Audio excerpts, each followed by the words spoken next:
Salam, bir daha hədəf kurslarından quizləri izah edirəm. Generativ orqanlar bölməsindəyik. Canlı olaraq izah etdim. Dedim bir video kimi də çəkim paylaşım. Burada ehtiyat qida maddələri rüşeyimin hər yerində toplanan bitki.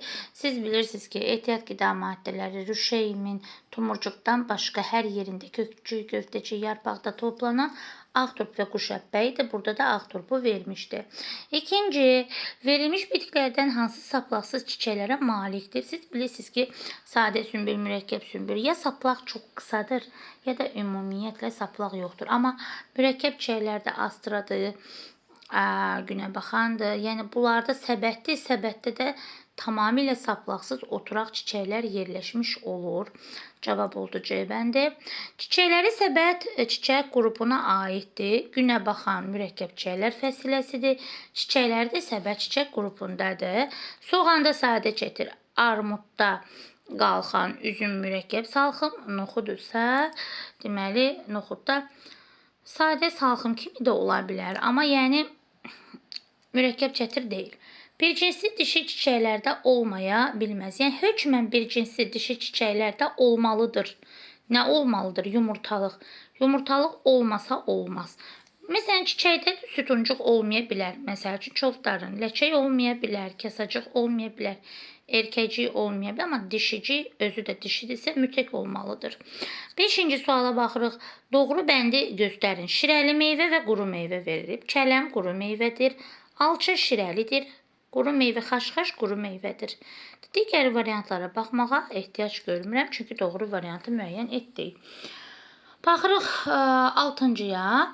Bu deyir ki, hansına aid deyil. Burada baxırıq ki, çarpaz tozlanmadır, çünki iki müxtəlif çiçəklər var və yaxud da eyni çiçək ola bilər, amma birinin tozcuqları digərinin dişicik ağızcığına düşür. Çarpazdır. Lalə böcəklərlə tozlanır, alma həşəratlarla, ağ akasiya həşərat, yonca deyil. Nə olacaq? Pambıq. Öz-özünə tozlanır çiçək açıldıqdan sonra. Deməli, bu sxem pambığa aid deyil. Pambıq öz-özünə tozlanır. 7-ciyə baxırıq. Toxumun cücərməsi üçün vacib deyil. Toxumun cücərməsi üçün oksigen mütləq olmalıdır, yəni hava olmalıdır. Nəmişlik, yəni rütubət olmalıdır. Temperatur mütləq olmalıdır. Torpaq olmaya da bilər, çünki suda cücərən toxumlar da var. İşıq olmaya da bilər, çünki torpağa əkiriksə torpağın içi qaranlıqdır, ki, orada işıq olmur. 3 və 5-i götürə bilərik. 8-ə baxırıq. Şəkildəki çiçək qrupuna aid olan bitkiləri göstərin. Şəkildəki çiçək qruplarına baxırıq. Mürəkkəb çətir çiçək qrupudur.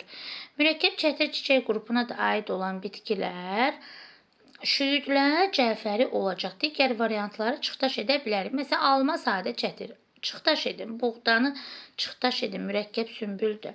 Yerkökü mürəkkəb çətir. Çıxdaş edəndə də əlində qalacaq. Deməli, hansı variant? D variant. Söyüdün erkəyi sırğa çiçək qrupundadır. Erkəyi və dişisi sırğa çiçək qrupundadır. Fındığın erkəyi sırğa çiçək qrupundadır. Dişici budaqların qoltuğunda tək-təkdir. Yenə deyirəm, çıxdaş etsən də əlində D variantı qalır. 9-cu. Mayalanmış yumurta hüceyrə bilirsiniz zigot adlanır. Dişici yumurtacığından bilirsiniz toxum yaranır. Spermlərlə mərkəzi və yumurta hüceyrənin birləşməsi. Mərkəzi hüceyrə birləşəndə endosperm yaranır. Yumurta hüceyrə birləşəndə zigot yaranır. Və bu proses iki qat mayalanma adlanır. Tamam, indi çevirək. Bir dəqiqə dostlar. 10-cu sualda deyir ki, sadə çətir. Alma, soğan, bəli. İndi X-dən Y-də deyir sadə çətirə aiddir. A variantdan baxırıq. Gilasla albalı sadə çətirə aiddir. Elə A variantını götürürük. Üzüm mürəkkəb salxımdır. Cəfəri mürəkkəb çətirdir. Armud qalxandır. Kələm sadə salxım. Yəni heç bir ora aid deyil. Yenə deyirəm, çıxdaş da edib tapa bilərsiniz. 11-ci.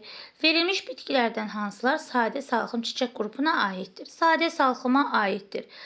Quş əbbəyi xaç çiçəklərə aiddir. Yasəmən yox. Deməli, yerkökü yox. Zirinci, bax, yenə deyirəm. Bəzi köhnə vəsaitlərdə, indi adını çəkmirəm. Orada zirinci mürəkkəb salxım kimi götürüblər, amma əslində zirinc sadə salxımdır. Onu da deyim. Uyğunluğu müəyyən edin. Bax, bu sadə salxımdır, bu çətirdir. Bax, görürsünüz, mailidir. Bu da qalxan çiçək qrupudur. Ağ turp xaç çiçəklərdir, salxıma aiddir. Kələm salxıma aiddir. Yazacaqsınız. Birə A aiddir, birə C aiddir. Sadə çətirə aiddir albalı gilas, yəni D, Y. Burada üçüncüyə də aiddir armud. İndi gəlin situasiya sualımıza baxaq. Deyir, meyvələrin quruluşunu öyrənmək məqsədi ilə müəllim nə etdi? Alma, heyva, ərik, üzüm günə baxan meyvələrini nümayiş etdirdi müəllim. Müəllim toxumların sayını baxır. Almada bu qədər, heyvada bu qədər, üzümdə bu qədər 4 toxum var idi. İndi suala baxırıq. Mətndə verilmiş meyvələrdən neçəsi gilə meyvədir? Mətndə sadəcə üzüm əsl gilə meyvədir. Yenə deyirəm, almadır, heyvadır, armuddur. Bunları bəzən siz gilə meyvə kimi görə bilərsiniz. Amma əslində bunlar alma meyvələrə, hətta tumlu meyvələrə aiddir. 14-cüyə baxırıq. Mətndə göstərilən meyvələrin toxumlarının əmələ gəlməsində cəmi neçə qamət iştirak edir? Bir toxumun əmələ gəlməsində 3 qamət iştirak edir. 2 spermi, 1 yumurta hüceyrə. Mərkəzi hüceyrə qamət deyil.